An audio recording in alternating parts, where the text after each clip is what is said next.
ونعوذ بالله من شرور أنفسنا ومن سيئات أعمالنا من يهده الله فلا مضل له ومن يضلله فلا هادي له ونشهد أن لا إله إلا الله وحده لا شريك له ونشهد أن سيدنا ونبينا ومولانا محمدا عبده ورسوله صلى الله تعالى عليه وعلى آله وأصحابه وبارك وسلم.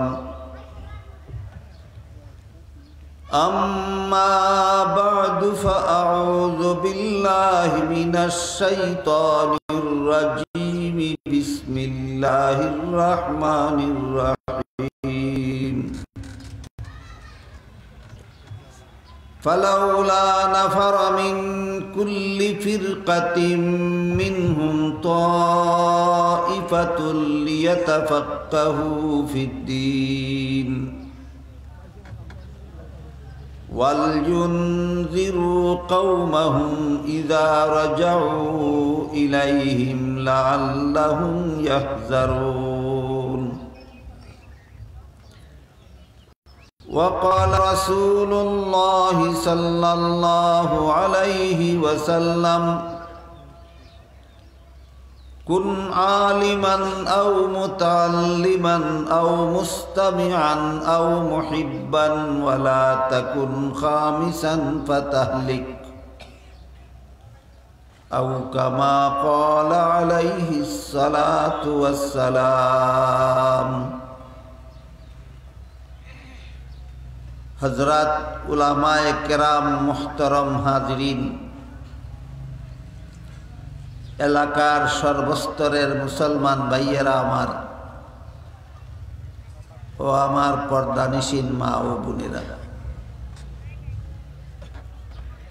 आमी आशा करी आपनारा जानेन जे आजकेर एई मुबारक समावेशेर आयोजन আপনাদের এই প্রতিষ্ঠিত একটা ইসলামী শিক্ষা প্রতিষ্ঠান মাদ্রাসার পক্ষ থেকে করা হয়েছে।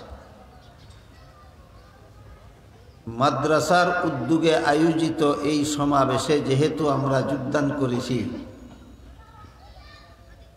তাই আমি আপনাদের সামনে মাদ্রাসা শিক্ষার দ্বারা আমাদের দুনিয়াতে কি উপকার, মরণকালে কি উপকার, কবরে কি উপকার, পরকালে কি উপকার, এই বিষয়গুলি আপনাদের সামনে তুলে ধরার উদ্দেশ্যে পবিত্র কোরআনের এক আয়াতের অংশ এবং হযরত রাসূল করিম সাল্লাল্লাহু আলাইহি ওয়াসাল্লামের এক হাদিস তিলাওয়াত করেছি। আমরা সব সময় শুনে থাকি মাদ্রাসায় পড়লে, মাদ্রাসায় পড়াইলে, মাদ্রাসা শিক্ষা তথা কোরআন শিক্ষা চালু করলে, কোরআন শিক্ষা মতো জীবনযাপন করলে আখেরাতে নাজাত পাওয়া যায়, জাহান্নাম থেকে নাজাত পাওয়া যায়। এটা চিরসত্য কথা, কিন্তু আমি যে কথাটা বলতে চাই সেটা হল আখেরাতের জীবনটা আগে না দুনিয়ার জীবনটা আগে? যে আগের জীবন যেটা, এই জীবনে কি পাওয়া যায় এটা আগে বোঝা দরকার। মাদ্রাসা শিক্ষার দ্বারা দুনিয়াতে আমাদের কি উপকার হয় সেটা আগে বোঝা দরকার। আখেরাতের জীবন পরে, মাদ্রাসা শিক্ষার দ্বারা আখেরাতে কি উপকার হবে সেটা পরে বোঝা দরকার। এখনো পর্যন্ত আমাদের সমাজের বেশিরভাগ মুসলমানের জানাই নাই মাদ্রাসা শিক্ষার দ্বারা দুনিয়াতে আমাদের কি উপকার হয়।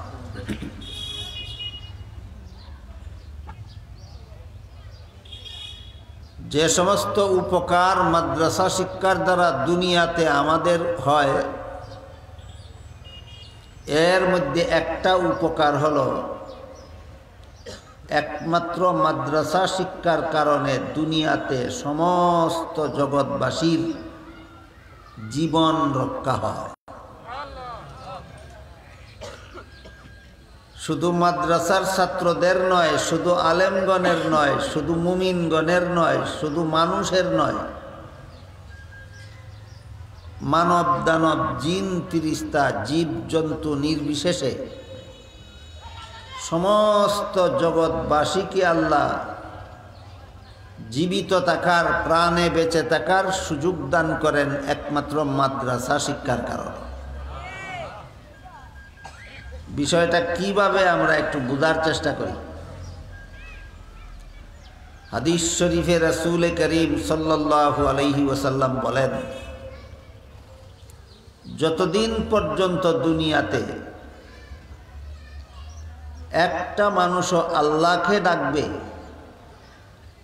ততদিন পর্যন্ত দুনিয়া ধ্বংস হবে না, দুনিয়া কিয়ামত হবে না। যেদিন আল্লাহকে ডাকার মতো একটা মানুষও থাকবে না, সেই দিন থেকে আর এক মুহূর্ত আল্লাহ জগৎটা রাখবেন না, জগৎটা ধ্বংস করে দিবেন, কিয়ামত হয়ে যাবে। আমাদের শরীর যেমন ভাবে নানা রকম বিভিন্ন রকম অঙ্গ প্রত্যঙ্গ আছে, নাক, কান, চোখ, হাত, পা, পেট, পিঠ, মাথা, বিভিন্ন অঙ্গ আছে আমাদের একটা শরীরে। সবগুলি অঙ্গ সক্রিয় থাকে, সতেজ থাকে একটা মাত্র প্রাণের কারণে। দেহের ভিতরে প্রাণ আছে, এই জন্য আমার হাত পায়ে কাজ করে, আমার চোখে কাজ করে, আমার মুখে কাজ করে। ঠিক তেমনিভাবে আল্লাহর এই সমস্ত জগৎটা টিকার জন্য একটা প্রাণ আছে, এই প্রাণটার নাম হইল আল্লাহকে ডাকা।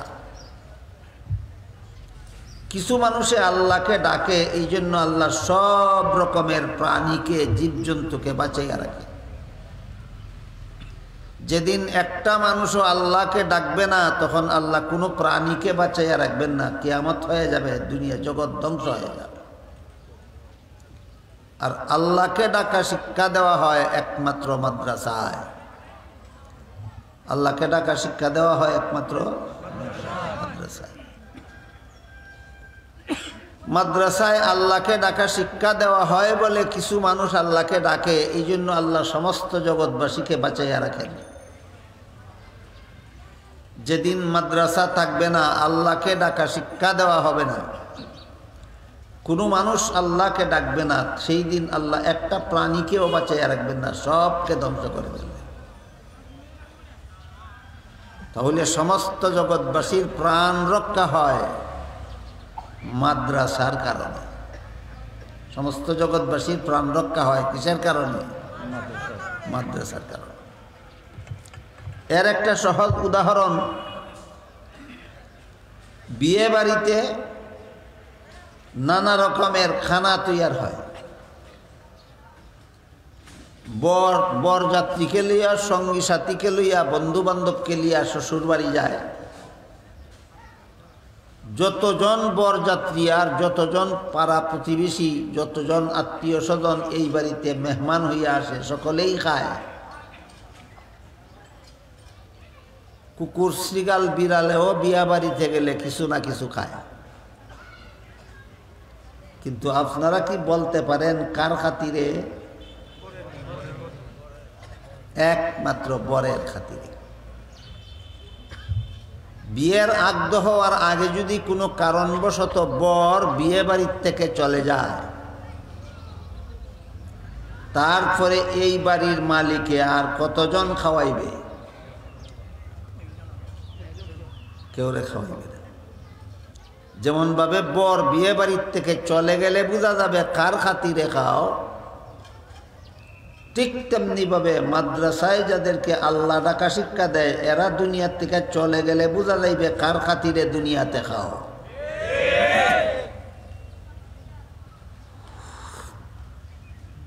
হাদিস শরীফে রাসূল করিম সাল্লাল্লাহু আলাইহি ওয়াসাল্লাম বলেন, আল্লাহকে ডাকার মতো একটা মানুষও যখন দুনিয়াতে থাকবে না, তখনকার অবস্থা, কৃষক লাঙ্গল জোয়াল নিয়ে যাবে খেতে হাল চাষ করার জন্য। আল্লাহ ডাকার মতো আর কোনো মানুষ দুনিয়াতে নাই এই সময়। হাল চাষ করবে দূরের কথা, ফসল ফলাবে দূরের কথা, বাড়িতে এসে খাবে দূরের কথা। লাঙ্গল জল নিয়ে খেতে যাওয়ার পরে ইসরাফিল ফিরিস্তায় সিংহায় ফুক দিয়া দিবেন। ফুকের আওয়াজে সমস্ত জগতের সাথে ওই কৃষকও খেতেই ধ্বংস হয়ে যাবে, আর বাড়িতে ফিরে আসতে পারবে না। জীবনভর খেত গেল, ফসল ফলাইলো, বাড়িতে খাইলো, আজকে ফিরে আসতে পারলো না কেন? আল্লাহকে ডাকার মতো কেউ নাই। ইহাদিস বুঝে থাকলে বলেন, সারা দুনিয়াতে যত কৃষকে যত ফসল, যত খেতে ফসল ফলাইয়া খায়,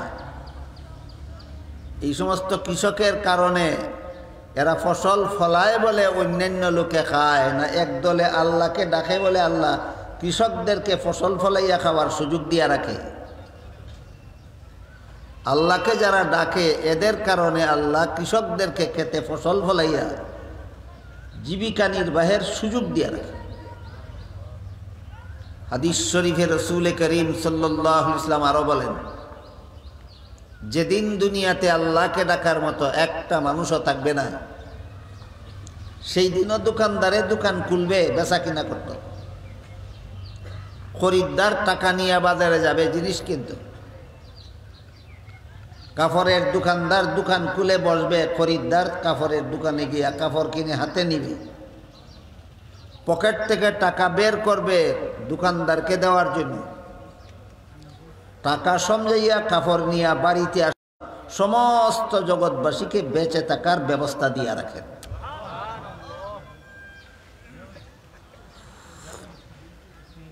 গেল এক নম্বর উপকার, মাদ্রাসা শিক্ষার দ্বারা দুনিয়াতে আমাদের কি উপকার। আমি একটা একটা করে বলছি, আপনারা শুনুন, ভুলে যাবেন না। 2 নম্বরটা শুনতে শুনতে 1 নম্বরটা ভুলে যাবেন না।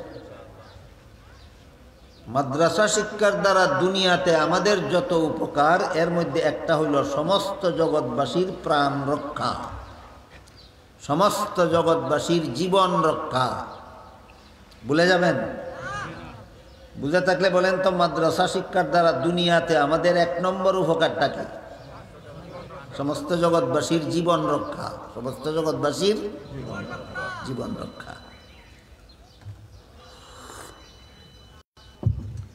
মাদ্রাসা শিক্ষার দ্বারা 2 নম্বর উপকার হইল দুনিয়াতে আমাদের সমস্ত মানুষের মনুষ্যত্ব রক্ষা।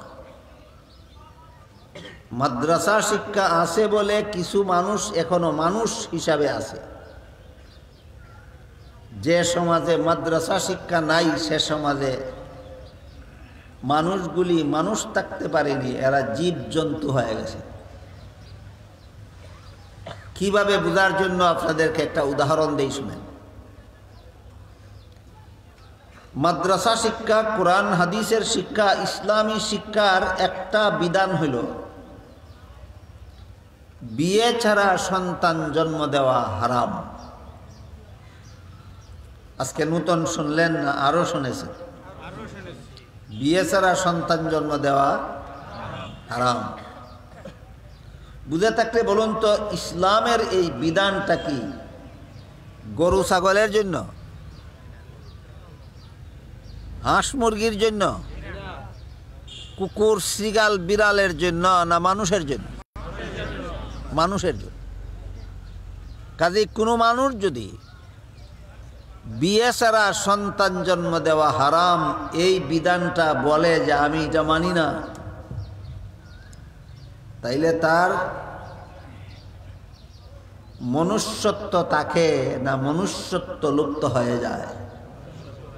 তার মধ্যে আর পশু জানোয়ারের মধ্যে কোনো বেশ কম থাকে না। বিয়ে ছাড়া সন্তান জন্ম দেওয়া হারাম শুধুমাত্র মানুষের জন্য, জীব জানোয়ারের জন্য নয়। ইসলামের এই বিধান, ইসলামী শিক্ষার এই বিধান যদি কোনো মানুষ মানে না, তাহলে সে আর মানুষ থাকে না, সে জানোয়ার হইয়া যায়।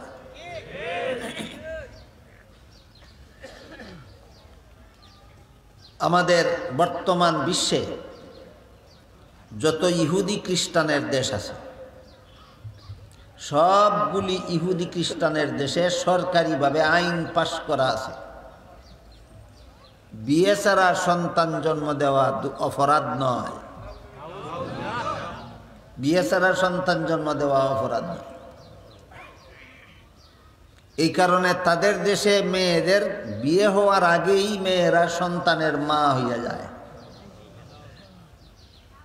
কিন্তু সরকারিভাবে আইন আছে, সন্তান জন্মগ্রহণ করলে সন্তানের জন্ম নিবন্ধন করতে হয় সরকারি অফিসে গিয়া।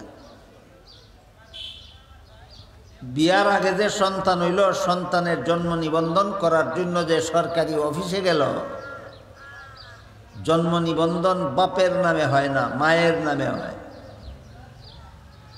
কারণ সন্তানের বাপকে এটা সমাজের অন্য মানুষে জানবে দূরের কথা, অনেক সময় সন্তানের মায়ে নিজেও জানে না। বিয়ে ছাড়া একটা মেয়ে এক পুরুষের সাথে রাত কাটাইল একদিন, আরেক পুরুষের সাথে, এটা তো তাদের দেশে কোনো অপরাধই না। বিয়ে ছাড়া সন্তানের মা বিয়ের আগেই এক পুরুষের সাথে রাত কাটাইল একদিন, আরেক পুরুষের সাথে রাত কাটাইল আরেক দিন, আরেক পুরুষের সাথে রাত কাটাইল আরেক দিন। কোন পুরুষের সাথে রাত্রি যাপনের কারণে তার পেটে সন্তান আসলো, এটা সন্তানের মা নিজেও জানে না। এই কারণে তাদের দেশে সন্তানের জন্ম নিবন্ধন বাপের নামে হয় না, মায়ের নামে হয়। এই প্রসঙ্গে আমি আপনাদের জিজ্ঞাসা করি, আমাদের দেশে অনেক সময় কুকুরি বাচ্চা দেয়, কুকুরি কুত্তি কই আমরা, 5টা 7টা 10টা বাচ্চা দেয়। অনেকে এই কুকুরির বাচ্চা পালতে নেয়, নেয় নেয় কিনা? কোন কুকুরের ঘরের চিহ্ন নেয় না কোন কুত্তির ঘরের চিহ্ন নেয়? কোন কুত্তার বাচ্চা চিহ্ন নেয় না কোন কুত্তির বাচ্চা চিহ্ন নেয়? কারণ কোন কুত্তায় জন্ম দিছে কেউ জানে না। কুত্তার বাচ্চা যেমন ভাবে কোন কুত্তায় জন্ম দিছে কেউ চিনে না, শুধু কুত্তিটারে চিনে, ঠিক তেমনি ভাবে বর্তমান দুনিয়ার ইহুদি খ্রিস্টানদের দেশের মানুষের বাচ্চাকেও কোন বাপে জন্ম দিছে কেউ জানে না, শুধু মায় জানে। মা কোনটা জানে?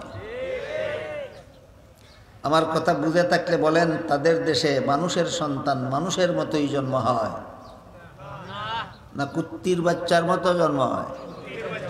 কারণ মাদ্রাসা শিক্ষা নাই। কি নাই? মাদ্রাসা শিক্ষা নাই। অথচ তাদের দেশের শিক্ষা ব্যবস্থা অনেক উন্নত। তাদের দেশে একটা নাগরিক অশিক্ষিত থাকার কোনো সুযোগ নেই। 6 বছর বয়সে প্রতিটি বাচ্চাকে স্কুলে ভর্তি করাইতে হয় লেখাপড়া করাবার জন্য। 17 বছর বয়স পর্যন্ত লেখাপড়া চালিয়ে যেতে হয়। এর ভিতরে কোনো সন্তানের লেখাপড়া বন্ধ করার কোনো সুযোগ তাদের দেশে নাই। এই জন্য তাদের দেশে অশিক্ষিত বলতে একটা মানুষও নাই।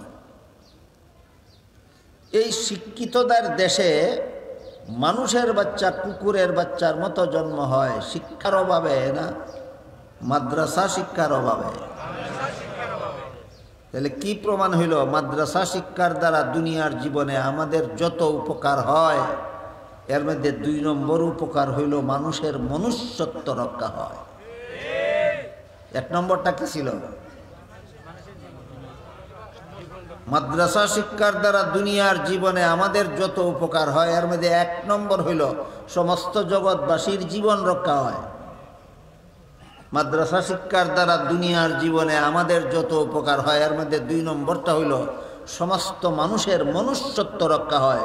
যদি মাদ্রাসা শিক্ষার ছোঁয়া পায়, যদি মাদ্রাসা শিক্ষার আলো যদি লাগে তার অন্তরে, তাইলে তার মনুষ্যত্ব রক্ষা হয়। মাদ্রাসা শিক্ষার ছোঁয়া না লাগলে যে মনুষ্যত্ব থাকে না, এটার উদাহরণ হইল ইহুদি খ্রিস্টানদের দেশ। আর মাদ্রাসা শিক্ষার ফরজ পাইলে যে মনুষ্যত্ব রক্ষা হয়, এর উদাহরণ বাংলাদেশ। বাংলাদেশের উদাহরণটাও বুঝেন। বাংলাদেশে জাগতিক শিক্ষা প্রতিষ্ঠানগুলিকে primary school, high school, college, varsity বলা হয়। এখানে কোরআন শিক্ষার ব্যবস্থা নাই, ইসলামী শিক্ষার ব্যবস্থা নাই, ইসলামী জীবন গড়ার কোনো ব্যবস্থা নাই।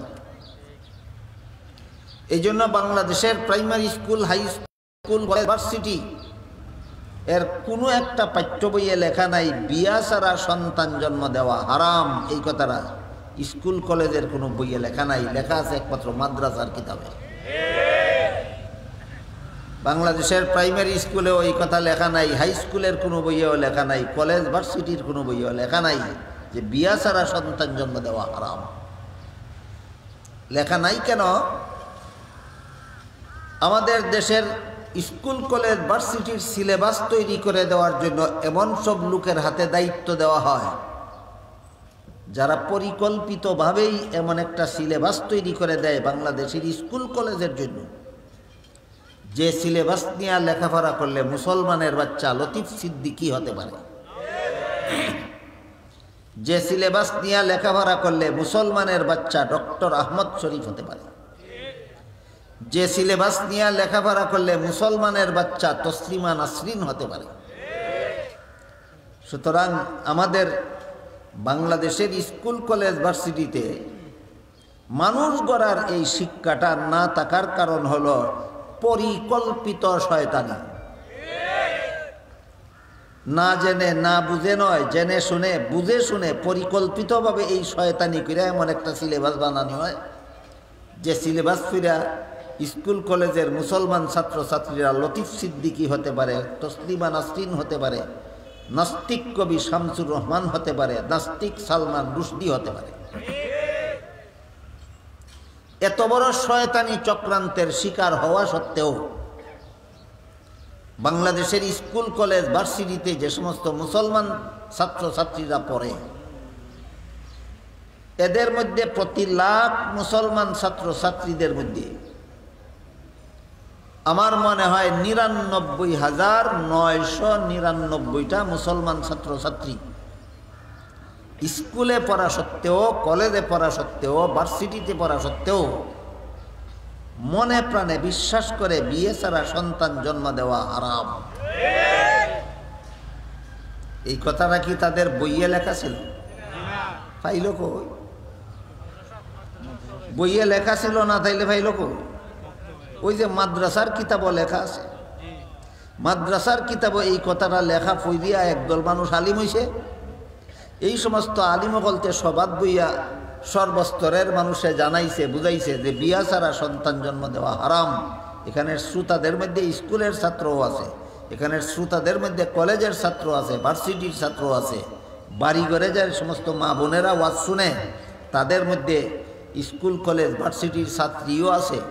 মাদ্রাসা শিক্ষার পরশ পেয়ে বাংলাদেশের স্কুল কলেজ ভার্সিটি পড়ুয়া প্রতি লাখ মুসলমান ছাত্রছাত্রীদের মধ্যে ৯৯,৯৯৯টা মুসলমান ছাত্রছাত্রী মনে প্রাণে বিশ্বাস করে বিয়া ছাড়া সন্তান জন্ম দেওয়া হারাম।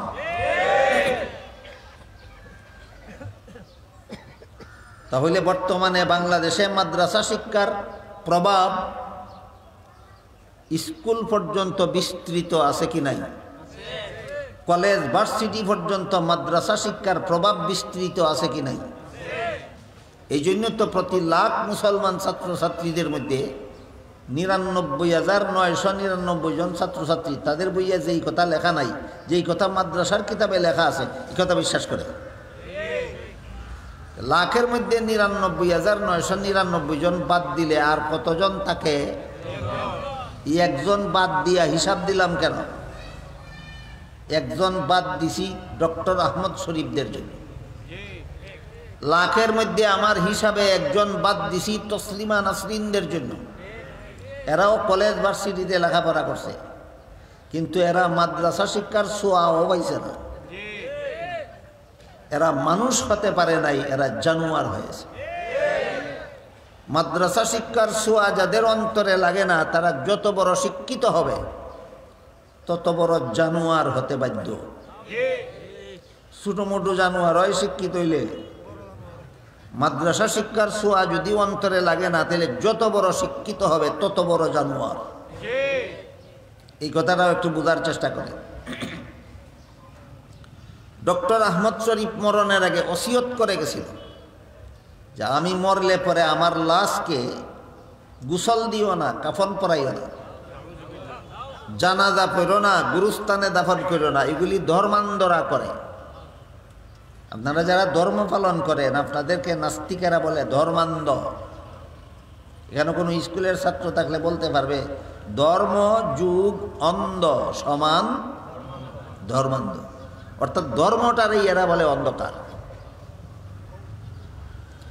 ধর্ম অন্ধকার নয়, ধর্মই একমাত্র আলো, এবং যে কোনো ধর্ম নয়, একমাত্র ইসলাম ধর্ম। এই কথাটা আপনাদেরকে বিস্তারিত বুঝাবার সময় আমার হাতে নেই, শুধু একটা উদাহরণ দিয়ে প্রসঙ্গটা শেষ করি।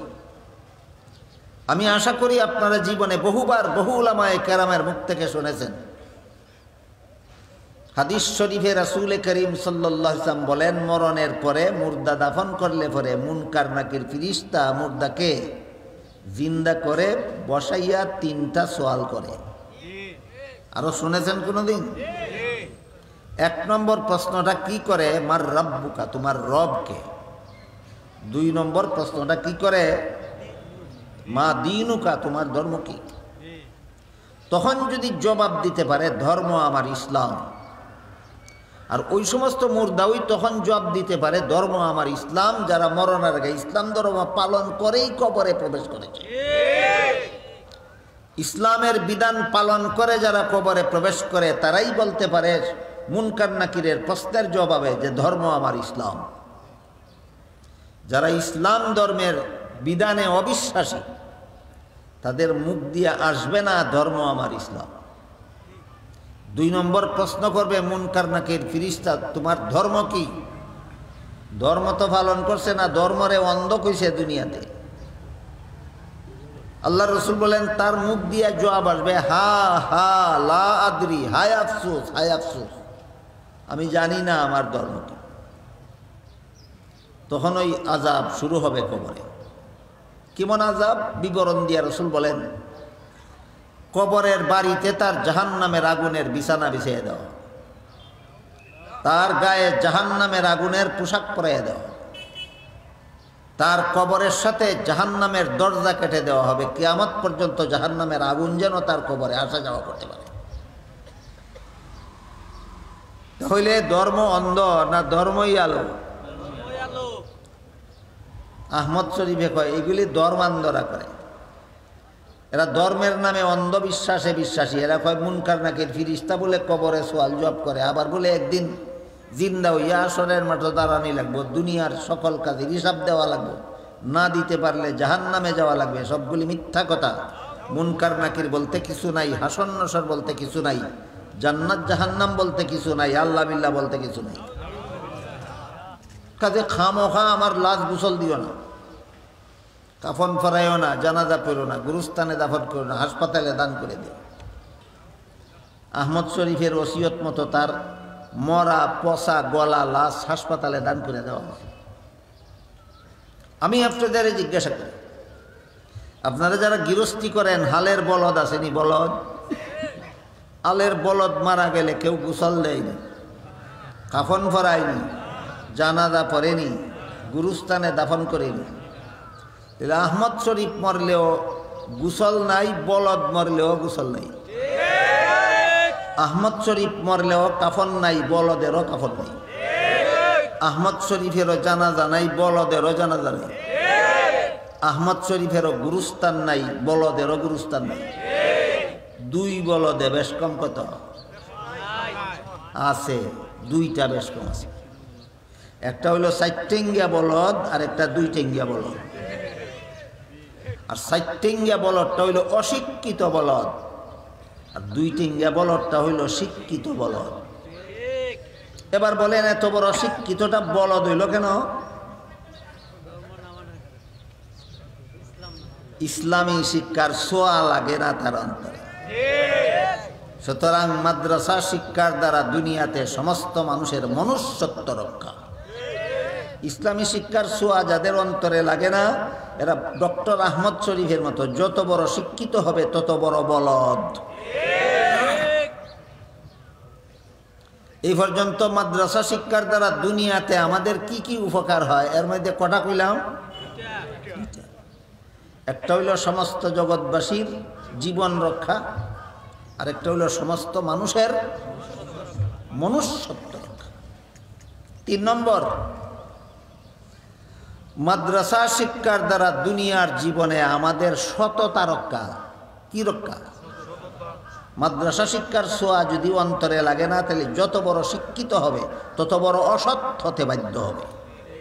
যত বড় শিক্ষিত তত বড় অসৎ।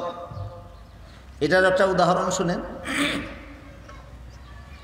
আমার মনে হয় আজকে থেকে 40 বছর আগের ঘটনা। ব্রাহ্মণবাড়িয়ার এক সভা শেষে আমি বাড়িতে আসার জন্য রেল স্টেশনে গেলাম। গিয়া দেখি রেলগাড়ি ছেড়ে দিছে, টিকেটের দরজা বন্ধ। টিকিট ছাড়াই রেলগাড়িতে উঠলাম।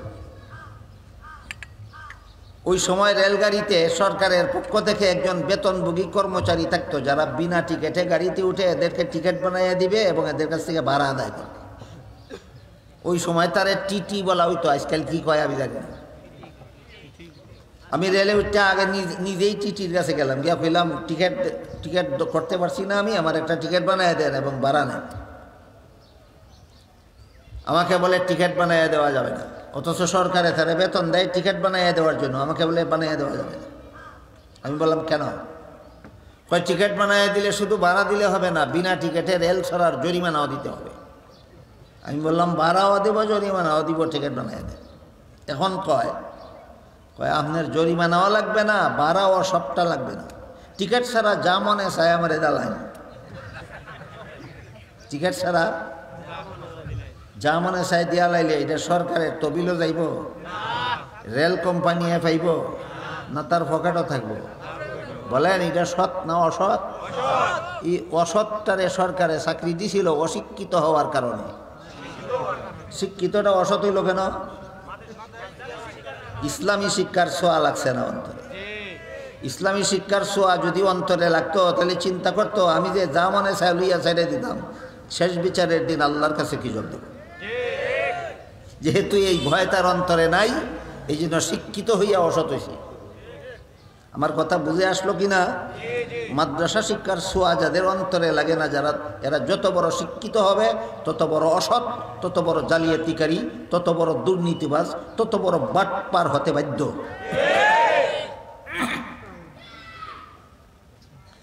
আমি কইলাম টিকিট ছাড়া আমি তোমারে 1 টাকাও দেব না, টিকিট ছাড়া আমি তোমারে 1 টাকাও দেব না। আমার কয় আমি আপনার কম টাকা লইয়া সাইরা দিতাম, চাই আপনি বেশি টাকা দিতে চান কেন? আমি কইলাম আমি তোমারে বেশি টাকা দিতাম চাই, তুমি আমার কম টাকা লইয়া সাইরা দাও কেন? এরপরে আর আমার সাথে কোনো কথা না পেয়ে চলে গেছে। একমাত্র মাদ্রাসা শিক্ষা, একমাত্র ইসলামী শিক্ষা, একমাত্র কোরআন শিক্ষা মানুষের অন্তরে শেষ বিচারের ভয় সৃষ্টি করে দেয়। আমি অপরাধ করলে, আমি দুর্নীতি করলে, আমি গুনার কাজ করলে, আমি পাপ করলে, আমি সুদ খাইলে, ঘুষ খাইলে, মদ খাইলে, গাঞ্জা খাইলে, আমি মানুষের সম্পদ অন্যায়ভাবে গ্রহণ করলে, আমি অন্যায়ভাবে মানুষকে কষ্ট দিলে, শেষ বিচারের দিন আল্লাহর কাছে কি জবাব দেব? এই শেষ বিচারের দিন আল্লাহর কাছে কি জবাব দিব, এই ভয় মানুষের অন্তরে একমাত্র ইসলামী শিক্ষার দ্বারা কারণে প্রবেশ করে। ইসলামী শিক্ষার ছোঁয়া যারা পায় না, এদের অন্তরে শেষ বিচারের ভয় থাকে না। এবার এই প্রসঙ্গে আমি আপনাদেরকে হযরত উমর রাদিয়াল্লাহু আনহুর একটা ঘটনা শোনাই। হযরত উমর ফারুক রাদিয়াল্লাহু আনহু মরুভূমির রাস্তা দিয়ে যাইতেছিলেন। পেটে বড় খিদা, বুক লাগছে, পেটে খাওয়ার কিছু নাই। দেখলেন এক পাল ছাগলের রাখাল একটা দুধের ছাগল দোহন করে দুধ পান করে। খলিফা উমরকে এই রাখাল ছেলে আগে আর দেখছে না কোনোদিন, ছিঁড়ে নাই নিজে খলিফা উমর। খলিফা উমর রাখাল ছেলেকে বললেন, ভাই আমার পেটে বড় খিদা, আর একটা ছাগল দুধ দোহন করে আমার একটা দুধ দে পান করে। রাখাল ছেলে খলিফা উমর ছিঁড়ে না, তো কয় মুসাফির মিয়া। কি কয়? মুসাফির মিয়া, এই ছাগলের ফালের মালিক আমি না, আমি মালিকের বেতনভোগী চাকর। মালিকের অনুমতি ছাড়া তোমাকে 1 ফোঁটা দুধও দিতে পারবো না।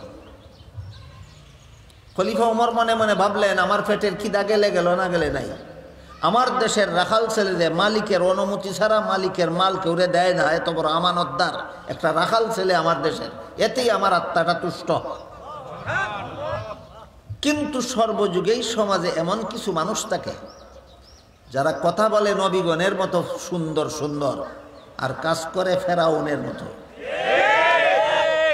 এইরকম একটা বাটপারে আমারে দুঃখা দিবার লাগে এই কথাটা কইল কিনা তারা পরীক্ষা করতে হবে। খলিফা ওমরকে ফাঁকি দিয়া দুঃখা দিয়া চলে যাবে অসম্ভব ছিল, সে আমাকে ফাঁকি দিল কিনা তাকে পরীক্ষা করতে হবে। খলিফা ওমর রাখাল ছেলেকে পরীক্ষা করার জন্য বললেন, ঠিক আছে, তুমি যদি বিনামূল্যে কোনো দুধ আমারে না দাও, তাহলে একটা দুধের ছাগল আমার কাছে বিক্রি করে ফেলাও। বিক্রি করে টাকাগুলি তুমি পাইলে বেতনের অতিরিক্ত, আর আমিও এখনই এই ছাগল দোহন করে আমার দুধ পান করে আমার খিদা নিবারণ করতে পারি। রাখাল ছেলে কয়, মুসাফির মিয়া, তোমার কথা মতো একটা ছাগল যদি তোমার কাছে বিক্রি করিয়া পয়সাগুলি আমি আত্মসাৎ করে ফেলি, মালিকে যদি গন্তি দিয়া দেখে ছাগল একটা কম, তখন তো আমার জিজ্ঞাসা করবো ছাগল একটা কম কেন, কি জব দেব? মুসাফির মিয়া রাখাল ছেলেরে কুবুদ্ধি শিখাইয়া দিল, কুকাম করার জন্য নয়, পরীক্ষা করার জন্য কুবুদ্ধি শিখাইয়া দিল যে মালিকে যদি জিজ্ঞাসা করে ছাগল একটা কম কেন, তুমি বলবা ছাগল একটা বাঘে ধরে নিয়ে গেছে। বাঘে ছাগল ধরে নিয়ে গেলে রাখাল ছেলে ফিরাইবার কোনো শক্তি রাখে না, কাজে তোমার কোনো দোষ নাই। এই কুবুদ্ধিটা শিক্ষা দেওয়া মাত্রই এই রাখাল ছেলে মুসাফির মিয়ার উপর এমন কেফা কেফছে, কয়, এই বেটা দাদা, আমি আমার মালিকের বিশ্বস্ত চাকর, আমি যদি কই ছাগল একটা বাঘে ধরে নিয়ে গেছে, মালিকে আর কোনো কৈফিয়ত চাইতো না, কারণ মালিক আমারে বিশ্বাস করে। কিন্তু তুই বল, শেষ বিচারের দিন আল্লাহ যখন জিজ্ঞাসা করবেন ছাগল একটা কি করছিলি, তখন কি জবাব দেব? বলেন তো, এই শেষ বিচারের ভয়টা অন্তরে সৃষ্টি হয় কোন শিক্ষার দ্বারা? টিটি সাহেবের অন্তরে এই জিনিসটা ছিল, কাজী সে শিক্ষিত হইয়াও অসৎ, অশিক্ষিত না, শিক্ষিত অসৎ। কেমন অসৎ? বর্তমান বাংলাদেশে শিক্ষিত কোনো অসৎ নাই। 40 বছর আগে একটা শিক্ষিত অসৎ আমি পাইছিলাম রেলগাড়িতে। বর্তমান বাংলাদেশে কোনো শিক্ষিত অসৎ নাই। কেন শিক্ষিত হইলে অসৎ হবে কেন? এই প্রশ্নের জবাব এবার আপনাদের দিতে হবে। শিক্ষিত হইলে অসৎ হবে কেন? ইসলামী শিক্ষার ছোঁয়া লাগছে না অন্তরে, ইসলামী শিক্ষার ছোঁয়া লাগছে না অন্তরে। সুতরাং মাদ্রাসা শিক্ষার দ্বারা দুনিয়ার জীবনে আমাদের 3 নম্বর উপকার, আমাদের সততা রক্ষা। 3 নম্বর উপকারটা কি? সততা রক্ষা। দুনিয়ার উপকার আর কইতাম নি দুই একটা, তাহলে আজকে আর মরণকালের উপকার আর কবরের উপকার আর পরকালের উপকার আলোচনার সময় থাকতো না। আজকে খালি দুনিয়ারটা কইয়াই শেষ করি। মাদ্রাসা শিক্ষার দ্বারা দুনিয়াতে আমাদের 4 নম্বর উপকার, আমাদের চরিত্র রক্ষা। মাদ্রাসা শিক্ষার দ্বারা দুনিয়াতে আমাদের কি রক্ষা? চরিত্র রক্ষা। মাদ্রাসা শিক্ষার ছোঁয়া যাদের অন্তরে লাগে না, এদের চরিত্র ধ্বংস না হইয়া পারে না, এদের চরিত্র ধ্বংস না হইয়া পারে না। চরিত্র কিভাবে ধ্বংস হইয়া যায় এর কিছুটা আভাস একটু আগে আপনাদেরকে দেওয়া হয়েছে, এখন আবার বলি নতুন করে। আজ থেকে প্রায় 300 বছর আগে, আজ থেকে কতদিন আগের কথা? আজ থেকে প্রায় 300 বছর আগে দুনিয়াতে যত ইহুদি খ্রিস্টানের দেশ আছিল, সবগুলি দেশের ইহুদি খ্রিস্টানেরা মহিলাদেরকে মানুষ স্বীকার করত না।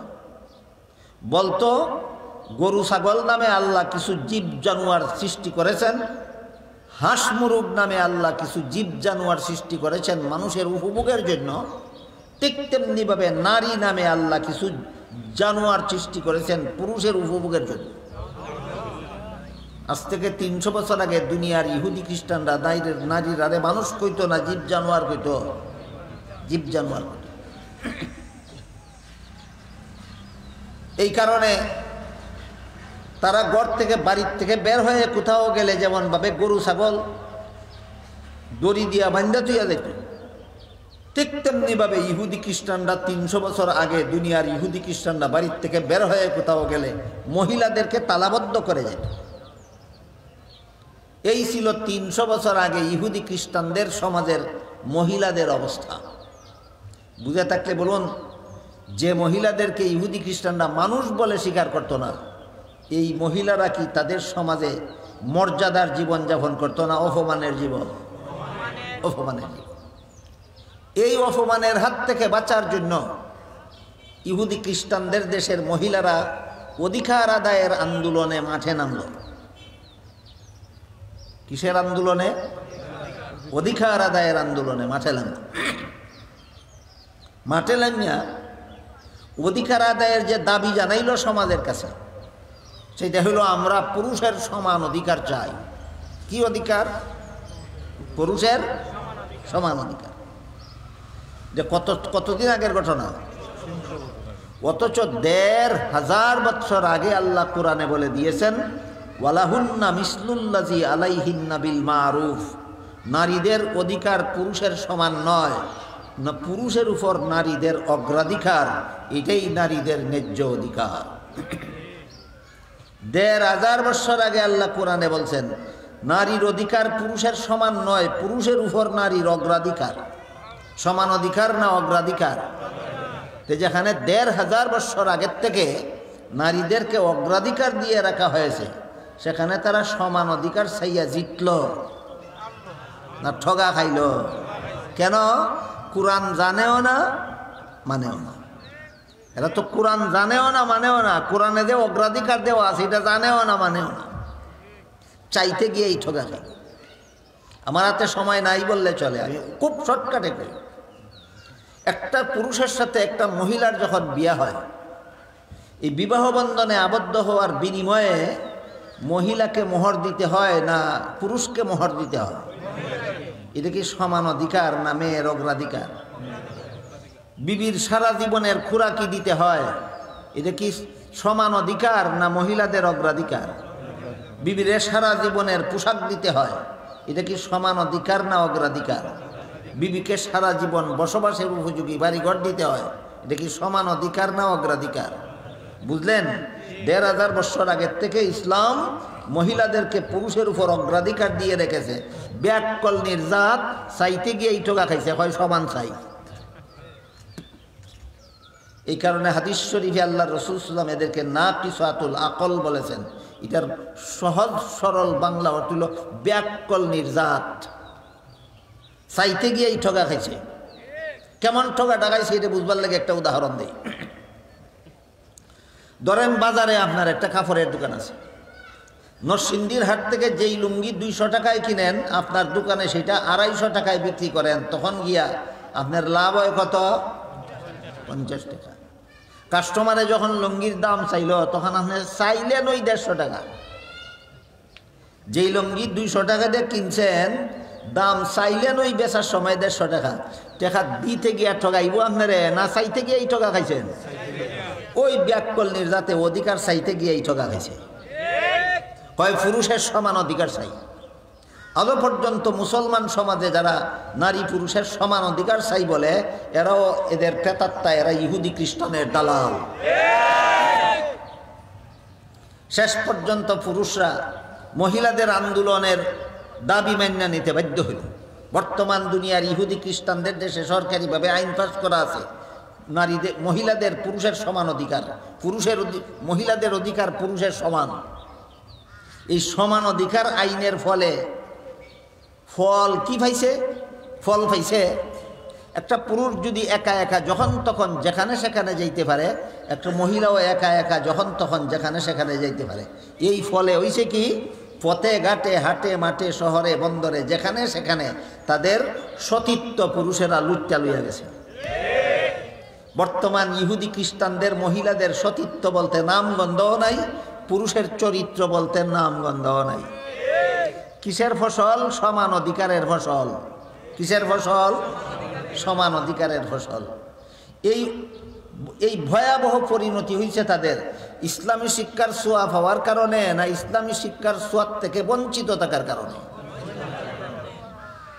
তাহলে ইসলামী শিক্ষার দ্বারা দুনিয়ার জীবনে এখনো মুসলমানদের বাংলাদেশের মুসলমানদের মহিলাদের সতীত্ব এমনভাবে ধ্বংস হয়েছে না, মুসলমান পুরুষের চরিত্র এমনভাবে ধ্বংস হয়েছে না, এই শিক্ষিত ইহুদি খ্রিস্টানদের সমাজে তাদের মহিলাদের সতীত্ব যেভাবে পথেঘাটে লুণ্ঠিত হয়েছে, পুরুষের চরিত্র যেভাবে ভুলুণ্ঠিত হয়েছে, বাংলাদেশের মুসলমানের এখনও এতটুকু হয়েছে না। কারণ এখনও এই দেশের মুসলমানের অন্তরে ইসলামী শিক্ষার ছোঁয়া পরশ আছে। কাজে ইসলামী শিক্ষার দ্বারা, মাদ্রাসার শিক্ষার দ্বারা দুনিয়ার জীবনে আমাদের যত উপকার হয়, এর মধ্যে 1 নম্বর হইল সমস্ত জগৎবাসীর জীবন রক্ষা, 2 নম্বর সমস্ত মানুষের মনুষ্যত্ব রক্ষা, 3 নম্বর আমাদের সকলের সততা রক্ষা, 4 নম্বর ইসলামী শিক্ষার দ্বারা মুসলিম জাতির চরিত্র রক্ষা। ইসলামী শিক্ষার দ্বারা মুসলিম জাতির চরিত্র রক্ষা। এই ইসলামী শিক্ষা তথা মাদ্রাসা শিক্ষার দ্বারা দুনিয়ার জীবনে আমাদের আরও যত উপকার হয়, এর মধ্যে 5 নম্বরটা কইয়া শেষ করি, একটু পরে আজানের সময় হইল। ইসলামী শিক্ষার দ্বারা দুনিয়ার জীবনে আমাদের যত উপকার হয়, এর মধ্যে 5 নম্বর উপকার হইল একদল বৃহত্তম জনসেবক একমাত্র মাদ্রাসা শিক্ষার দ্বারা তৈরি হয়। বৃহত্তম জনসেবক ইসলামী শিক্ষা ছাড়া তৈরি হতে পারে না। এক হাদিসে উল্লেখ আছে, রাসূল করিম সাল্লাল্লাহু আলাইহি ওয়াসাল্লাম সাহাবায়ে কেরামদেরকে জিজ্ঞাসা করলেন, তোমরা কি বলতে পারো সবচেয়ে বড় জনদরদি কে? সবচেয়ে বড় জনদরদি আমরা বিভিন্ন সময়ে বিভিন্ন জায়গায় দেখতে পাই। সবচেয়ে বড় জনদরদি ওই ব্যক্তি, যেই ব্যক্তি নির্বাচনের আগে মানুষের বাড়ি বাড়ি গিয়ে হাতে ধরে ফাউ ধরে, আর নির্বাচনের পরে তার লেজও লাগাল হওয়া যায়। এর কয় জনদরদি। জনদরদি না বাটপার? আল্লাহর রসুল সাহাবায়ে কেরামদের জিজ্ঞাসা করেন, তোমরা কি বলতে পারো সবচেয়ে বড় জনদরদি কে? সাহাবায়ে কেরাম বলেন, আল্লাহ রসুল আমরা তো জানি না, আপনি আমাদের শিক্ষা দিন সবচেয়ে বড় জনদরদি কে। তখন রসুল বলেন, শোনো, স্মরণ রেখো, সবচেয়ে বড় জনদরদি হইলেন 1 নম্বরে আল্লাহ। 1 নম্বরে সবচেয়ে বড় জনদরদি হইলেন আল্লাহরে মানো আর না মানো, আল্লাহরে ডাকো আর না ডাকো, আল্লাহরে স্বীকার করো আর না করো, আল্লাহ তোমার রিজিক দিয়াই আছে। এত বড় জনদরদি পাওয়া যাবে না আর কোনো। আল্লাহরে গালিগালাজ করে অথচ আল্লাহ তার নাকিদা বাতাস ঢুকে আর বাইর করে। আল্লাহরে যে গালিগালাজ করে তার নাকিদা বাতাস ঢুকে কার হুকুমে? বাইর হয় কার হুকুমে? যে আল্লাহরে গালিগালাজ করে এর নাকিদা বাতাস ঢুকতে দেয় কেন আল্লাহ? কারণ আল্লাহ হইল সবচেয়ে বড় জনদরদি। আল্লাহ রসুল বলেন সবচেয়ে বড় জনদরদি হলেন আল্লাহ। তারপরে 2 নম্বরে সবচেয়ে বড় জনদরদি হলাম আমি মুহাম্মাদুর রাসূলুল্লাহ সাল্লাল্লাহু আলাইহি ওয়াসাল্লাম। 2 নম্বরে সবচেয়ে বড় জনদরদিকে মুহাম্মাদুর রাসূলুল্লাহ সাল্লাল্লাহু আলাইহি ওয়াসাল্লাম। তারপরে রসুল বলেন আমার পরে 3 নম্বরে সবচেয়ে বড় জনদরদি হলো ইসলামী শিক্ষায় শিক্ষিত আলেমগণ। ইসলামী শিক্ষায় শিক্ষিত আলেমগণের চেয়ে বড় জনদরদি এই জগতে আর কেউ নাই। তাহলে ইসলামী শিক্ষায় শিক্ষিতরা সবচেয়ে বড় জনদরদি 3 নম্বরে কিভাবে হইল, এইটা হইল আমাদের বোঝার ব্যাপার। ইসলামী শিক্ষায় শিক্ষিতরা জনদরদি কিভাবে? এরা সমাজের বৃহত্তম জনসেবক। কেউ যদি স্কুলে পড়ে, কলেজে পড়ে, ভার্সিটিতে পড়ে সমাজের সেবা করার উদ্দেশ্যে, আর শিক্ষিত হওয়ার পরেও বাস্তবিকই সমাজের সেবা করেও, তাহলে তার সেবার দ্বারা উপকার হয় দুনিয়ার ক্ষণস্থায়ী জীবনে। একজন মুসলমানের সন্তান মেডিকেল কলেজে লেখাপড়া করে MBBS ডাক্তার হইল, রুগীদের চিকিৎসা করে, তার চিকিৎসায় রুগীরা সুস্থ হইয়া সুখের জীবনযাপন করে চিরকাল না দুনিয়ার ক্ষণস্থায়ী জীবনে। তাহলে কলেজ ভার্সিটির লেখাপড়া যদি জনসেবার জন্য হয়, তবুও এই জনসেবার ফলাফল ক্ষণস্থায়ী। জনসেবার ফলাফল ক্ষণস্থায়ী। মাদ্রাসা শিক্ষার জনসেবার ফলাফল চিরস্থায়ী। এটা আবার বোঝার চেষ্টা করেন। হাদিস শরীফে উল্লেখ আছে, রাসূল করিম সাল্লাল্লাহু আলাইহি ওয়াসাল্লাম বলেন, হযরত মুসা আলাইহিস সালাম আল্লাহর কাছে বলেছিলেন, হে আল্লাহ, আমি নবী হিসাবে আমাকে স্পেশাল কোনো জিকির শিক্ষা দেন, বিশেষ কোনো জিকির শিক্ষা দেন। আল্লাহ মুসা আসলামকে বললেন, আপনি লা ইলাহা ইল্লাল্লাহ জিকির করুন। মুসা আসলাম বললেন, এই জিকির তো সব উম্মতেরাই করে, আমি নবী হিসাবে বিশেষ জিকির পেলাম কোথায়? আল্লাহ বলেন, ও মুসা নবী, এই লা ইলাহা ইল্লাল্লাহ যদি এক পাল্লায় তোলা হয়, আর 7 আসমান 7 জমিন যদি আরেক পাল্লায় তোলা হয়, 7 আসমান 7 জমিনের পাল্লা পাতলা হইয়া লা ইলাহা ইল্লাল্লাহর পাল্লা বাড়ি হবে। তার কারণ এক ব্যক্তি যদি 7 আসমান 7 জমিনের মালিক হইয়া যায়, শুধু লা ইলাহা ইল্লাল্লাহ বিশ্বাস করে না, চিরকালের জন্য জাহান্নামে যাবে। আরেক ব্যক্তি যদি 60 টাকারও মালিক না হয়, কিন্তু লা ইলাহা ইল্লাল্লাহ বিশ্বাস করে, চিরস্থায়ী জাহান্নাম থেকে নাজাত পাবে। লা ইলাহা ইল্লাল্লাহর দাম কত বুঝে আসে? এই লা ইলাহা ইল্লাল্লাহ আপনাদের সন্তানদেরকে শিক্ষা দিয়া চিরস্থায়ী জাহান্নাম থেকে বাঁচায় একমাত্র মাদ্রাসা শিক্ষিত আলেমগণ। কাজেই মাদ্রাসা শিক্ষিত আলেমগণের চেয়ে বড় জনসেবা করার মতো মানুষ জগতে আর নাই। সুতরাং মাদ্রাসা শিক্ষার দ্বারা দুনিয়াতে সবচেয়ে বড় বৃহত্তম জনসেবক তৈরি হয় একমাত্র মাদ্রাসা শিক্ষার দ্বারা। মেডিকেল কলেজে লেখাপড়া করে MBBS ডাক্তার হইলে তিনিও জনসেবক। মাদ্রাসায় ফিরা লেখাপড়া করিয়া মক্তব ফুরুতারে আলিফ বা তাসা ফরাইলে তিনিও জনসেবক। মেডিকেল কলেজ পড়ুয়া জনসেবকর জনসেবার ফলাফল ক্ষণস্থায়ী, মাদ্রাসা পড়ুয়া জনসেবকর জনসেবার ফলাফল চিরস্থায়ী। স্কুল কলেজে যদি জনসেবক তৈরি হয়, ক্ষুদ্রতম জনসেবক তৈরি হয়, মাদ্রাসায় যে জনসেবক তৈরি হয়, এরা বৃহত্তম জনসেবক তৈরি হয়। এই পর্যন্ত মাদ্রাসা শিক্ষার দ্বারা দুনিয়ার জীবনে কতটা উপকারের আলোচনা হইল। 1 নম্বরে সমস্ত জগৎবাসীর জীবন রক্ষা, 2 নম্বরে সমস্ত মানুষের মনুষ্যত্ব রক্ষা, 3 নম্বরে আমাদের সকলের সততা রক্ষা, 4 নম্বরে মুসলমানদের চরিত্র এবং মহিলাদের সতীত্ব রক্ষা, 5 নম্বরে একমাত্র মাদ্রাসা শিক্ষার কারণে মানব জাতির বৃহত্তম জনসেবক তৈরি হয়। এই জন্য হাদিস শরীফে আল্লাহ রসুল বলেন, আল্লাহ এবং রসুলের কথা বাদ দিলে এরপরে 3 নম্বরে সবচেয়ে বড় জনসেবক হলেন কোরআন শিক্ষায় শিক্ষিত আলেমগণ।